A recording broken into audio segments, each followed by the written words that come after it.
Hello there. Welcome to Rebelthon Strikes Back. My name is Adrian and I am a member of the Bagong Pag-asa base here in the Philippines.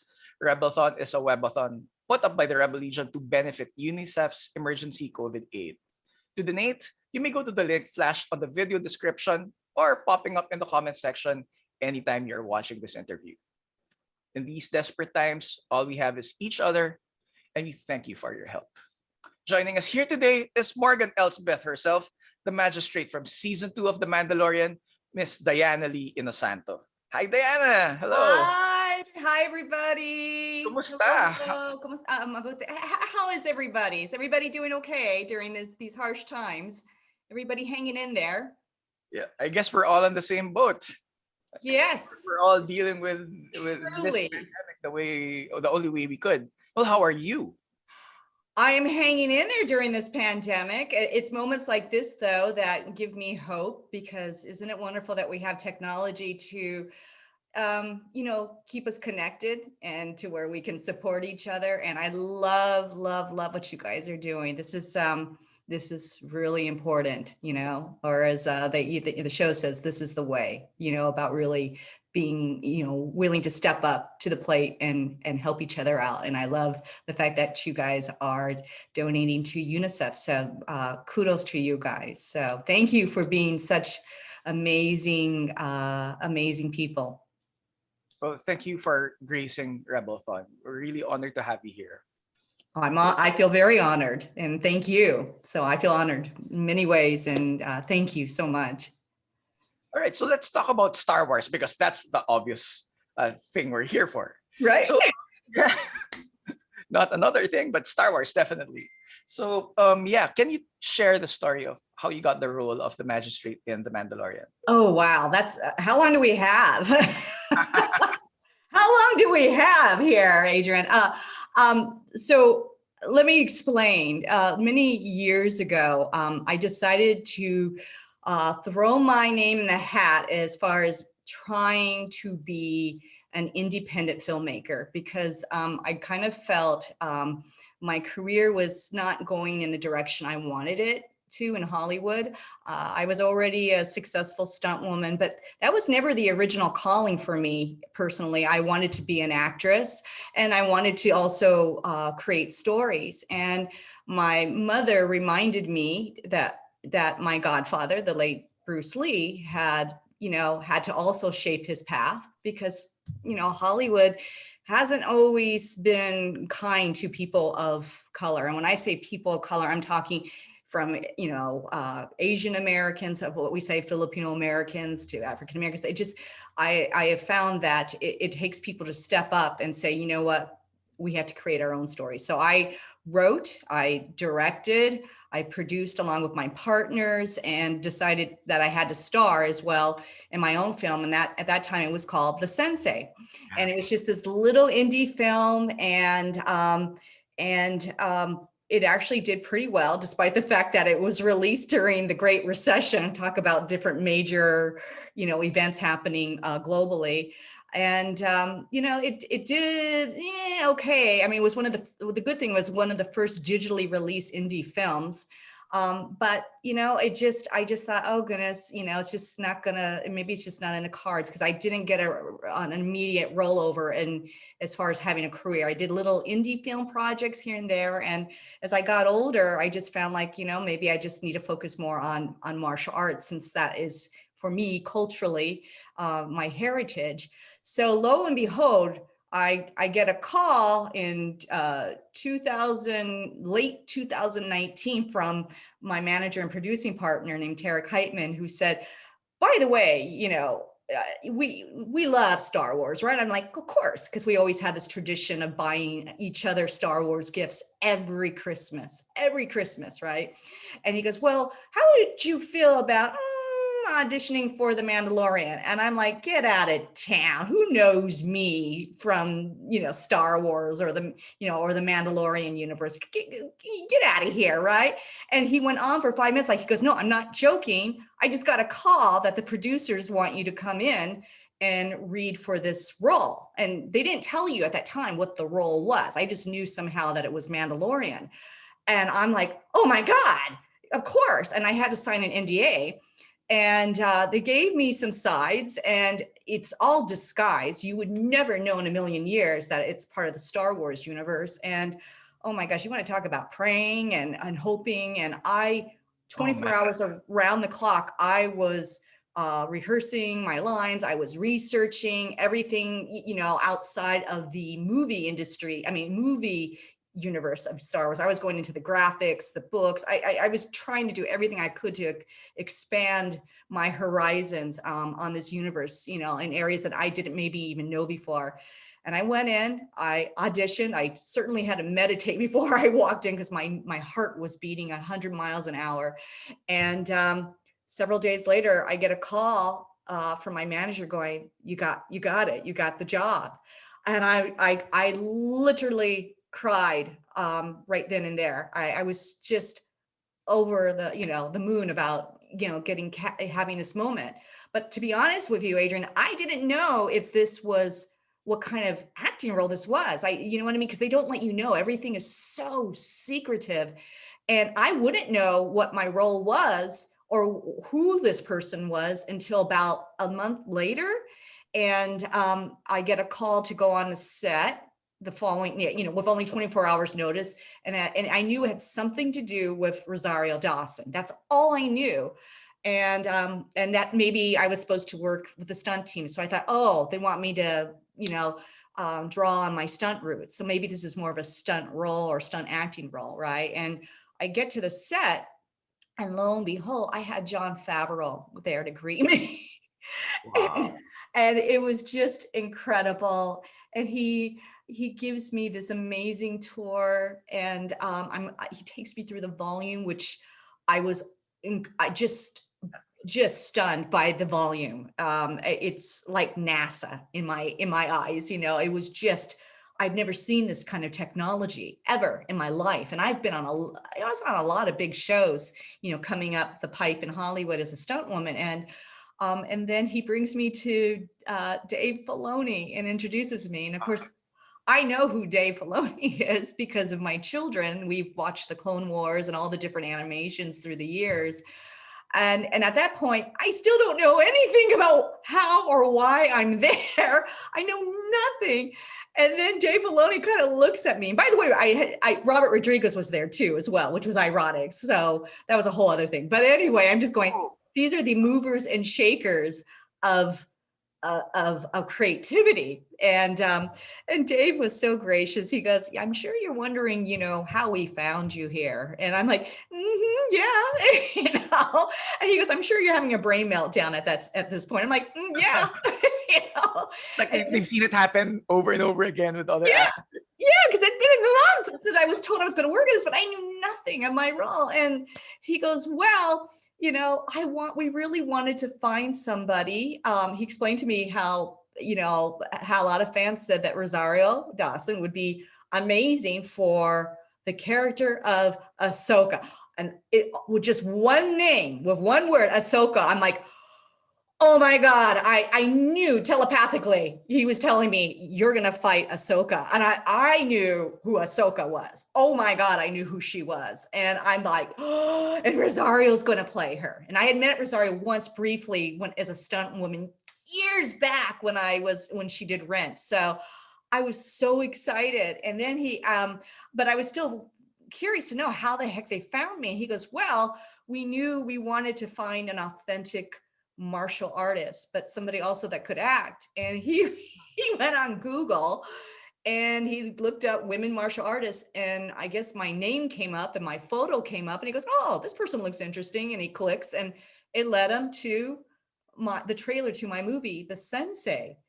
And I'm like, are you trying to tell me Google was my fairy godmother? He goes, yeah, pretty much. And Google led you to my trailer for my little movie that I did 10 years back. He goes, yeah, you know, and that was it. You know, that was the beginning of this whole journey. And by the way, I will tell you, I just knew that she was called the Magistrate. I didn't even know what my name was. I would never find out that I was called Morgan Elsbeth until the night it aired, you know, on Disney Plus. Well, that's really interesting. Well, was the character presented to you as we saw her in the episode, like, or were there any changes during production, or did you have any input in her background, mannerisms, whatever? No, this is truly uh, the creative team at Lucasfilm deciding, and really with Dave and John's direction. And I'm assuming George is, because I know sometimes George writes as well, but I just don't know all the details, because they're, cloaked in mystery, but that's what makes it this universe cool, right? So yeah, no, I knew nothing. I could tell you what I did as an actress to prepare. I knew this woman was powerful. I knew she was a commander or a general or somebody that was extremely powerful. So, I mean, for me as an actress, I was researching Julius Caesar. I was researching Catherine the Great. I was researching every major leader in humankind's history about, and who you might have said was ruthless, because it did come off the pages that this was a woman that ruled somewhat ruthlessly, and that is sort of a ends justifies the means. So I kind of knew, intuitively as an actress, where my research should go, and when I found out the background to Morgan Elsbeth, through Rosario as Ahsoka, I'm like, oh, thank goodness I was kind of on the money then, and but I just never knew the name, and I did not know the back history, knew none of this. So, that's what makes this project pretty amazing. Wow, wow, that's all I can say with that. Um, Right? what a really awesome experience. What a really awesome experience there for any actor, especially someone like you. Yeah. But well, speaking of you, let's talk about you. Last December, you paid tribute to your dad. For those who do not know, or for those who are living under a rock, Dan's dad is the great Dan Inosanto, Mr. FMA himself. Uh, Yes. and he trained you in Filipino martial arts. Did you incorporate FMA in your fighting style in this episode? Actually, yes, I did. And in fact, the stunt team there, and under the guidance of Ryan Watson, they Mhm. were incredibly amazing, because many of them had already studied under my father. See, a lot of people don't realize my father, he's had his fingerprints in so many branches of different industries, from the police force to the military, but he also has his fingerprints in influencing the entertainment field, and he's produced a lot of stunt people, and a lot of these stunt people have gone on to be stunt coordinators, big fight choreographers for some of the biggest movies. Some of them are major directors now, and he has always taught me, starting from the time I was a little girl, to be proud of my heritage, my culture. Most people, when they go into martial arts, it's something kind of outside of them, right? But Right. for me, I was born into this world. I have no understanding of what it's like to one day wake up and go, you know what, I'm going to go and find a teacher or a school or an academy and train in martial arts. That wasn't my journey. Mine was, this truly was, particularly as an Asian American, as a Filipino American, this Mhm. truly was my culture, my heritage. And how lucky I was that the stunt team, many of them had either direct lineage under my dad, training under him, or indirect by training under other people who had trained on my dad. And so they customized my fight scene for me. And they were absolutely open to anything I wanted to add to the equation. The interesting thing, there was a mix of different influence. So there's a little bit of Japanese with the way I positioned my hand with the spear, Uh-huh. so very Kurosawa. I did allow myself where I could, if when Dave allowed me to sometimes improvise, I did a little bit of wushu, but the heart and expression of how I had Morgan Elsbeth, attack Ahsoka, was really based in my Filipino martial arts training. And I owe a great deal of thanks to the stunt team, because they knew my training. And so it was a huge eclectic kind of approach to, creating this war scene between Ahsoka and Morgan Elsbeth. Regarding that hardened expression, you really have to have that demeanor, right? When you're doing Filipino martial arts, because it's such a compact but efficient way of fighting, It's right? very efficient. It's Yeah. extremely efficient. I mean, that's why what people don't know historically is the Filipino martial arts. Well, first of all, I mean, let's think about all the islands and how many groups, how many tribes, how many cultures on each island, and have had their expression of the Mhm. unique arts. And what I love is, I mean, our the systems out of the Philippines. I mean, they encompass, weaponry, sword, knife, spear, staff, flexible weapons. I mean, it's a huge gamut, and people don't realize the rich culture that we have. And it was very important for my father as a Filipino martial artist who was so lucky and blessed as a little boy to have seen all these influences, because during when the Philippines was colonized by America, right? Mhm. And many Filipinos, particularly those who served during the war, many of them, even before that, were pensionados that came, and they were from all different provinces of the Philippines. And many of them were forced to have to work the farms, right? Because of a lot of the prejudice and racism that existed in the early days of America, particularly around Stockton, California. The only jobs they would give you pretty much was farming. But my Oh. dad, in between, would watch all these amazing Filipino men from all their different provinces, all their different dialects, and they were all doing their expression of Filipino martial arts. And so that really laid the groundwork to my father understanding this huge, huge landscape of what Filipino culture offers. And I met a lot of those men as a little girl, because even after my godfather, the late Bruce Lee, passed away, one of the things he always encouraged my dad was, to continue on his journey, to also to keep studying different Filipino styles, methods, as well as other martial arts as well.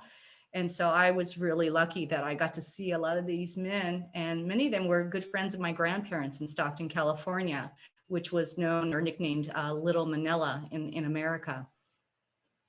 So how did of course, I think I'd like to follow through on this. So I'll deviate a bit from the script, from the approved questions. How did FMA empower you as a Oh, woman? how did FMA empower me as Yeah, a woman? yeah, and as a Well, Diana. as Diana, well, it was interesting because the time period that I grew up as a little girl, there wasn't, in general, in almost martial arts, women didn't train. So my dad made sure that I was training in martial arts, and with big adult men. He would just throw me in the classroom, and of course I was a little girl, but it would be maybe 20 minutes here, and then maybe another 10 minutes privately, with him. And sometimes it was done out of play, because of course I'm a little girl, right?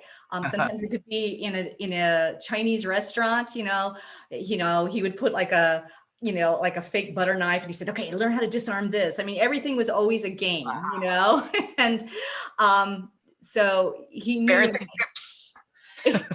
So and then the beautiful thing about what my father did is he had illustrations of different Filipina leaders throughout the ages. And he says, look at all these women. I mean, this is a culture that supported female leaders, which in some other cultures, you don't see that. So right away, Filipino martial arts was influencing my mindset, as a child, and shaping me as the woman I would become.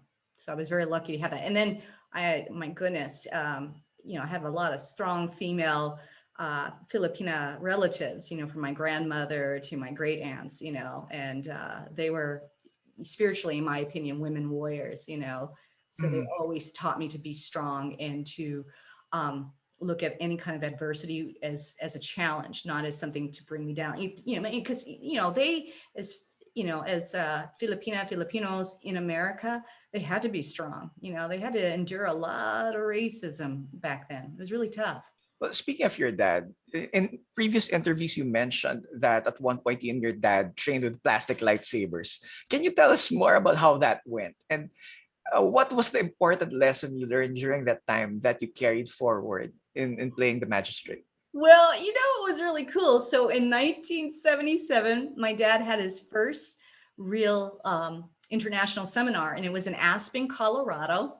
Mhm. And I was either Friday or Saturday night. We went to go with his students, and it's a little movie theater, and we went to go see Star Wars. And we were like, ooh, wait, because we were already, excited by the commercials that we saw and the trailers, right? And so we sat there, and I will tell you, Adrian, I still to this day, I have never had the kind of experience with a movie as I did as a little girl back in 1976, 77, watching that movie and seeing everybody jump out of their seat because visually nobody had ever seen a world like this. And then the sound and the effects, I mean, even today it is pretty incredible. And then of course when they show the amazing fight between Darth Vader and Obi-Wan Kenobi, oh my gosh. And so my father after seeing this, that's all he talked about. And some about I would say a couple months later when they started selling like at Toys R Us, we call it Toys R Us, it was a big major commercial toy store.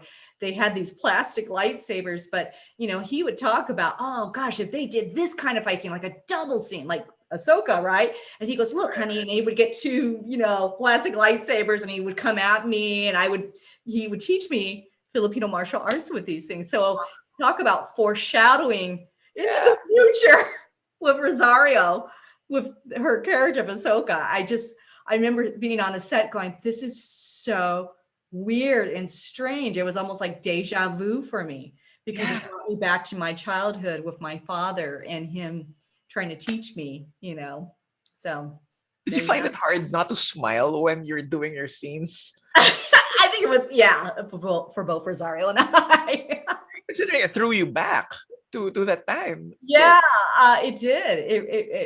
It really did. I just thought this is such synchronicity to have had this be in this moment on this set, and just remembering my father and him training me with these fake lightsabers yeah. and double lightsabers too at that, because he would teach me how to fight right side, left side, you know what I mean, where I could pick up any movement. So that was, I have to say that it's a weird way that the universe worked for me, but I'm forever grateful.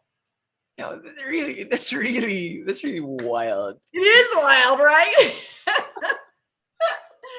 You heard have you heard from a lot of Filipino Star Wars fans about the impact of your presence in the Star Wars universe? Yeah, I did almost immediately, and I didn't even think about the impact, because I was held to secrecy. I had to hold my moment. In fact, it almost didn't feel real to me. It felt like it just felt like it was somebody's dream I was having. And then COVID happened, right? The pandemic happened, and so I'm locked in my house for months and months with this secret. And so when it aired and I saw the reaction on the internet, and then so many people reaching out, it was truly overwhelming for me in this beautiful way, let me tell you. But I was really touched by the words of people that were sharing, like, I'm a Filipina, I'm this part of the world, and I saw this, and I saw the tribute you were doing to your dad, and that you're part Filipino and Filipina, excuse me. And I just, yeah, it really dawned on me the impact that representation has on a culture. Because you know what? For the longest time, what the Filipinos had was the urban legend that Tagalog inspired the Ewok language. Yes, I heard That's that the too. big urban legend. Ilang maganda and all that. But having an actual Filipino in Star Wars, it just blew our minds here.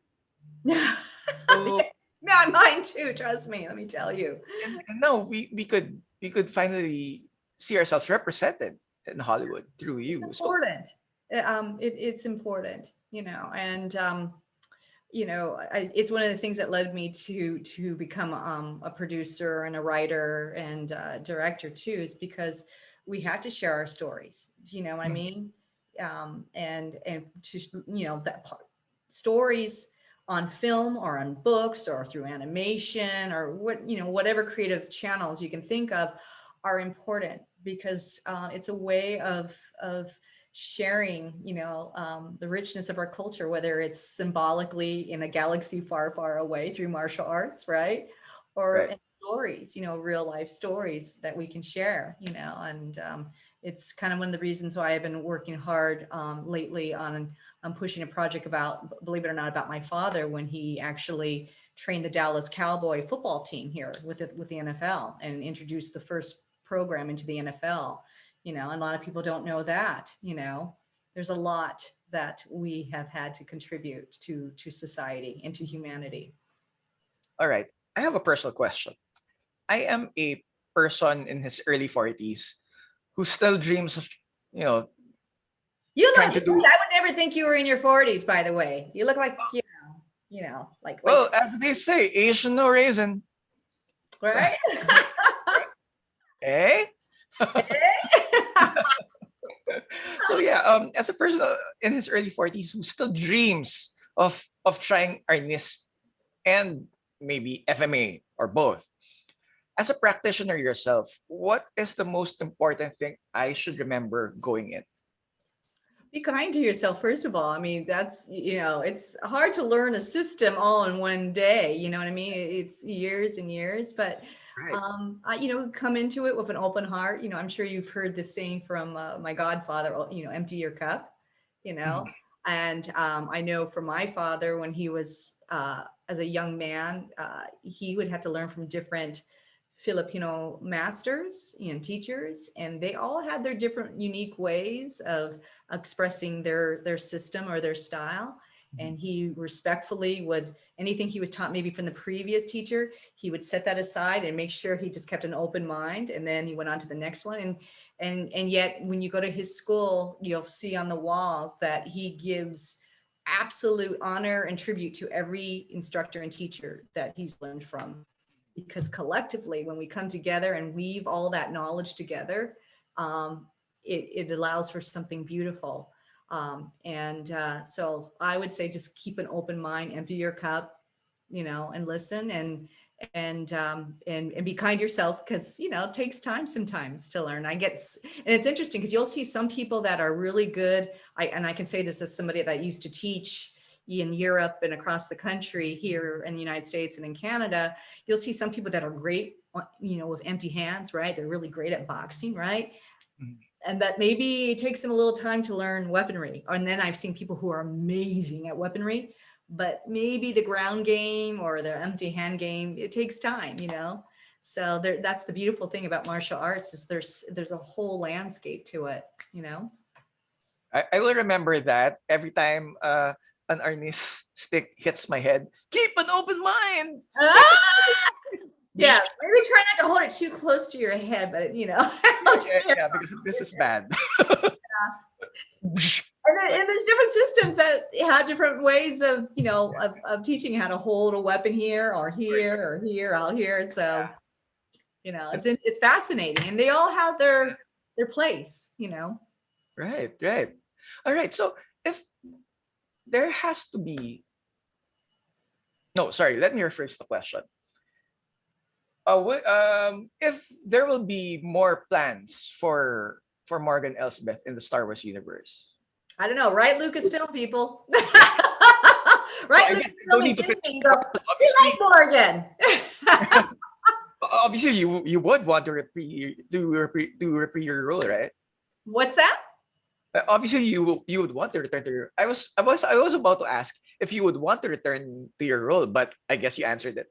Absolutely. I would love to return to that role. I mean, she's a complicated woman. Uh-huh. I mean, I loved how Rosario talks about, or I should say Ahsoka, talks about, that, she was conquered a lot of worlds, and, that she, came from a place where, her people were killed. So I'm fascinated. I'm like, I want to know, but I don't know. Here's the thing, I don't know. But if we want to find out more about Morgan Elsbeth and her past, I'm asking all of you, right? Lucasfilm and Disney, and say, we want to know, so we want to know. Inquiring minds want to know what's going on with Morgan and her background, and why does she have issues, Because Morgan came from Dathomir, and I don't know. I have no idea where she came from. Seriously, I have no idea. I didn't even know my name was Morgan. Come on. Interesting. Because what we found out was that Morgan came from Dathomir, where Darth Maul came from, and Asajj Ventress. And let's just say everybody got obliterated because of General Grievous and Darth Sidious. Really? Yeah. So yeah, they were massacred by the Sith, despite being dark side practitioners. I remember that something in Clone Wars, but seriously, honestly, this is a Dave Filoni question. I don't know. Yeah. So, and Jon Favreau. So yeah, I'm gonna say we have inquiring minds here in the Philippines. We want to know. So we'll see. Seriously, we'll see. I just don't know. Yeah, we definitely will want to see you again. So quick draw. Let's go to the good side, because this is the Rebel Legion after all. If you were a Jedi, what color would your lightsaber be and why? Ooh, if I was a Jedi, what color would my lightsaber be? Honestly, I would say purple. And the reason why is I remember when I was taking meditation classes and they were talking about the chakras, but they said purple was the highest consciousness, and I thought that's kind of really cool. There's something about higher consciousness, and ultimate understanding. So I would say purple. And then second place would be like indigo blue. So there you go. Colors. Yeah. Very pleasant, very it keeps the mind still, I guess. Yeah. Okay, well, we've finally reached the end of our interview with you here at Rebel Thoughts. Yeah, but we have one final question. Sure. Where can people find you on? Sorry, again, let me do that spiel. Sorry, Rebel Legion. Where can people find you online? Online. Okay, so I am on Instagram. You can definitely find me on Instagram under The Real Diana Lee Inosanto. I also have a fan page on Facebook, The Real Diana Lee Inosanto. And then on Twitter, I'm on The Real DLI.